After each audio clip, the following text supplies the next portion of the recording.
नमस्कार दोस्तों, स्वागत है आपका हमारे चैनल सौम्या भक्ति टॉक्स में। दोस्तों, कल्पना कीजिए 17वीं शताब्दी के उस भयानक दौर की, जब एक क्रूर सम्राट यानी औरंगजेब की तलवार भारत के हर मंदिर पर मंडरा रही थी। उस आतंक के बीच वृंदावन से एक सबसे बड़ा और सबसे प्यारा रहस्य शुरू हुआ। भगवान कृष्ण के बाल स्वरूप की गुप्त यात्रा।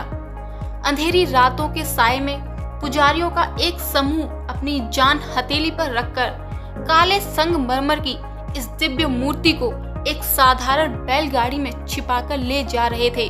वे दूर भाग रहे थे, लेकिन उन्हें पता नहीं था कि भगवान स्वयं उनका मार्गदर्शन कर रहे हैं। राजस्थान के एक सुनसान इलाके में आकर बैलगाड़ी का पहिया अचानक जमीन में ऐसे धंस गया कि लाखों कोशिशों के बावजूद वो टस से मस नहीं हुआ। क्या ये दुर्घटना थी या भगवान की एक अलौकिक लीला, जिसने तय कर दिया था कि अब इस स्थान से ही भगवान कृष्ण की नई यात्रा शुरू होगी। यही इन अनचाहे पड़ाव पर उस मंदिर की नींव रखी गई, जिसे आज दुनिया श्री नाथ जी की हवेली के नाम से जानती है। तो दोस्तों, चलिए जानते हैं उस रहस्यमय यात्रा की कहानी को, जो मुगलों के डर से शुरू हुई और भक्ति के सबसे बड़े धाम में खत्म हुई। श्री नाथ जी मंदिर का निर्माण एक असाधारण कहानी पर आधारित है, जो भक्ति, खतरे और दैवीय इच्छा का संगम है। ये मंदिर अचानक नहीं, बल्कि एक विशेष घटना के कारण बना।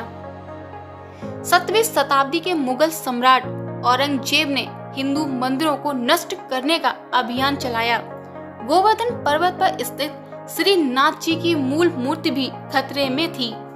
पुष्ट मार्ग संप्रदाय के गोस्वामी पुजारियों ने मूर्ति को बचाने का फैसला किया। वे श्री नाथ जी की मूर्ति को एक बैलगाड़ी में छिपाकर गुप्त रूप से वृंदावन से निकालकर राजस्थान यानी मेवाड़ क्षेत्र की ओर चल पड़े, जहां उन्हें राजपूत शासकों से सुरक्षा की उम्मीद थी। दोस्तों, इस लंबी और थका देने वाली यात्रा के बाद बैलगाड़ी मेवाड़ के सिहार नामक गांव पहुंची, जो आज नाथ द्वारा है।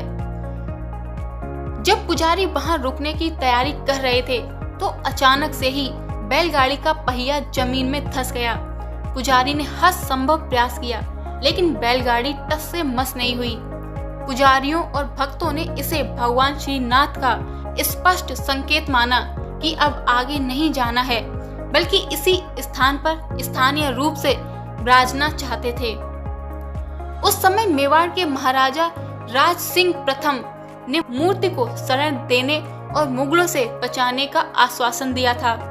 महाराणा राज सिंह ने तुरंत उस स्थान पर मंदिर, जिसे हवेली कहा जाता है, का निर्माण शुरू करवाया, जहां बैलगाड़ी रुकी थी।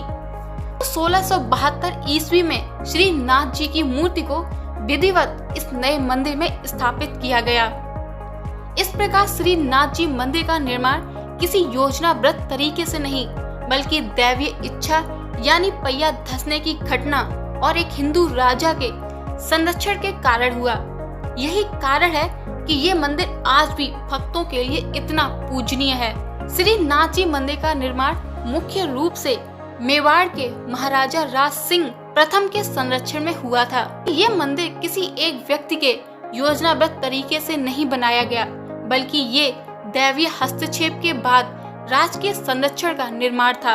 महाराणा राज सिंह प्रथम, जिन्होंने 1652 से 1680 ईस्वी तक शासन किया था, मुगल सम्राट औरंगजेब से मूर्ति की रक्षा की और 1672 ईस्वी में श्री नाथ जी की मूर्ति को स्थापित करने के लिए इस भव्य मंदिर का निर्माण करवाया। तो इस प्रकार मंदिर के निर्माण का श्रेय महाराणा राज सिंह प्रथम को जाता है। अब आइए जानते हैं श्री नाथ जी मंदिर को बनाने के मुख्य रूप से दो बड़े कारण कौन से थे। 17वीं शताब्दी में मुगल सम्राट औरंगजेब ने जब हिंदू मंदिरों को मूर्तियों को तोड़ने का आदेश दिया था, तब भगवान कृष्ण के बाल स्वरूप यानी श्री नाथ जी की मूर्ति भी मथुरा में खतरे में थी। श्री नाथ जी के पुजारी और भक्तों का मुख्य उद्देश्य था कि मूर्ति को किसी सुरक्षित और संरक्षित स्थान पर ले जाएं, जहां वे इस मूर्ति को आक्रमणकारियों से सुरक्षित रखें। मेवाड़ रियासत जिस पर महाराणा राज सिंह शासन करते थे, ने मूर्ति को शरण देने का वादा किया। जब पुजारी मूर्ति को लेकर जा रहे थे, तब मेवाड़ के सिहार गांव यानी नाथ द्वारा एक स्थान पर अटक गई और लाख कोशिशों के बाद भी आगे नहीं बढ़ी, तो इसे भगवान श्रीनाथ की इच्छा माना गया। महाराणा राज सिंह प्रथम और पुजारियों ने ये समझा कि भगवान इसी स्थान पर निवास करना चाहते हैं, इसलिए उनकी इच्छा का सम्मान करते हुए महाराणा राज सिंह ने तुरंत उसी स्थान पर एक भव्य मंदिर यानी हवेली का निर्माण शुरू करवा दिया, जहां बैलगाड़ी रुकी थी। अगर छोटे शब्दों में कहा जाए तो ये मंदिर धार्मिक संरक्षण की आवश्यकता और भगवान की इच्छा को पूरा करने के लिए बनाया गया था। श्री नाथ जी मंदिर की मान्यताएं वैष्णव धर्म के पुष्टिमार संप्रदाय में बहुत गहरी और विशेष हैं। ये मंदिर कई धार्मिक और आध्यात्मिक मान्यताओं के लिए प्रसिद्ध है। पुष्टिमार का अर्थ है ईश्वर की कृपा या अनुग्रह। यहाँ ये माना जाता है कि भगवान श्री नाथ जी भक्तों पर बिना किसी शर्त के कृपा करते हैं। भक्तों का दृढ़ विश्वास है कि श्री नाथ जी के दर्शन यानी झांकी करने और उनकी सेवा करने से जीवन की सभी बाधाएं दूर होती हैं और सच्ची मनोकामनाएं पूरी होती हैं। यहाँ भगवान कृष्ण के 7 वर्षीय बाल स्वरूप की पूजा की जाती है। यह सबसे बड़ी मान्यता है। भक्त श्री नाथ जी को राजा या देवता के रूप में नहीं, बल्कि एक प्यारे से बच्चे के रूप में पूजते हैं। दिन भर 8 बार होने वाले दर्शन यानी झांकियां इसी सेवा भाव पर आधारित होते हैं, जिनमें उन्हें समय पर जगाना, नहलाना, कपड़े पहनाना, भोजन कराना यानी भोग लगाना और सुलाना शामिल है। ये भावना भक्तों को भगवान के करीब महसूस कराती है। श्री नाथ जी की मूर्ति गोवर्धन पर्वत को उठाने वाली भगवान कृष्ण की मुद्रा का प्रतीक है। इसलिए भक्त ये मानते हैं कि इस मूर्ति में गोवर्धन पर्वत और स्वयं भगवान कृष्ण का निवास है। मंदिर को हवेली घर कहा जाता है। ये मान्यता है कि भगवान श्री नाथ जी यहाँ एक राजा की तरह नहीं, बल्कि एक परिवार यानी मुखिया की तरह निवास करते हैं। भक्त स्वयं को उनके सेवक या उनके परिवार का सदस्य मानते हैं। हवेली की परंपरा के तहत यहाँ का संगीत हवेली संगीत कहलाता है और यहाँ की कला पिछवाई कहलाती है, जो सीधे भगवान की सेवा से जुड़ी है।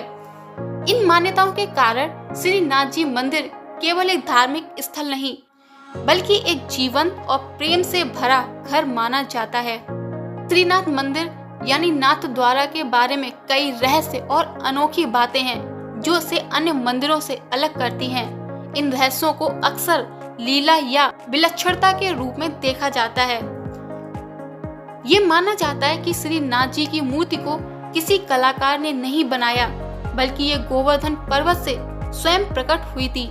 मूर्ति का ऊपरी हिस्सा यानी हाथ और चेहरा पर्वत से उभरा हुआ माना जाता है। श्री नाथ जी की मूर्ति काले रंग के एक विशेष पत्थर की है, जिसे पर्वत का हिस्सा माना जाता है, न कि सामान्य रूप से तराशा गया पत्थर। इस मंदिर को मंदिर नहीं, बल्कि हवेली यानी मकान या महल कहा जाता है। ये इस मंदिर का सबसे बड़ा रहस्य और विशेषता है। मान्यता है कि भगवान यहाँ राजा या पूज्य देवता के रूप में नहीं, बल्कि परिवार के एक प्रिय सदस्य और घर के मुखिया के रूप में रहते हैं। इसलिए यहाँ के मंदिर के अनुष्ठानों को पूजा नहीं, बल्कि सेवा कहा जाता है। हवेली में सब कुछ घरेलू अंदाज में होता है, जैसे सुबह जगाना, दिन भर खाना यानी भोग और रात में सुलाना। यहाँ दिन भर में केवल 8 बार ही दर्शन होते हैं, जिन्हें झांकी कहते हैं। दोस्तों, इन झांकियों के बीच मंदिर के कपाट बंद रहते हैं। ये इसलिए है क्योंकि भगवान को बालक माना जाता है और उन्हें आराम और निजी समय की आवश्यकता होती है। हर झांकी का समय और भोग यानी प्रसाद निश्चित होता है, ठीक वैसे ही जैसे एक बच्चे की देखभाल की जाती है। जैसे सुबह की मंगल झांकी में जल्दी जगाना और रात की शयन झांकी में सुलाना। दोस्तों, भगवान के वस्त्रों के पीछे जो पर्दे होते हैं, उन्हें पिछवाई कहा जाता है। ये पिछवाइयाँ हाथ से बनाई जाती हैं और इनमें भगवान की लीलाओं को दर्शाया जाता है। ये केवल एक सजावट नहीं बल्कि सेवा और कला का एक अनूठा संगम है। भगवान का श्रृंगार मौसम के अनुसार बदलता है। गर्मियों में उन्हें हल्के और चंदन का लेप लगाया जाता है, जबकि सर्दियों में भारी और गर्म वस्त्र पहनाए जाते हैं, मानो वे सचमुच ठंड या गर्मी महसूस करते हो।